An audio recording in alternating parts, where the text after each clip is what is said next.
চলে যাব এখান থেকে, কেউ থাকবে না।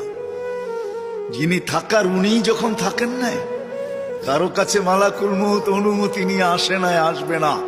শুধু একজন মুহাম্মদুর রাসূলুল্লাহ সাল্লাল্লাহু আলাইহি ওয়াসাল্লামের কাছে মালাকুল মউত যখন আসছেন, তো আল্লাহ বলছে বন্ধুর কাছে অনুমতি নিয়ে ঢুকবে। অনুমতি দিলে ঢুকবে, নাইলে ফিরে আসবে।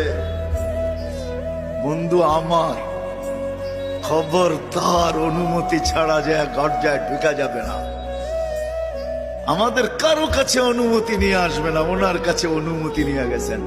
তারপরও বলছে শোনো, ঢুকার অনুমতি দিলেই কিন্তু হাত রাইখা দিবা না, আবার অনুমতি নিবা, রাখবা কি রাখবা না।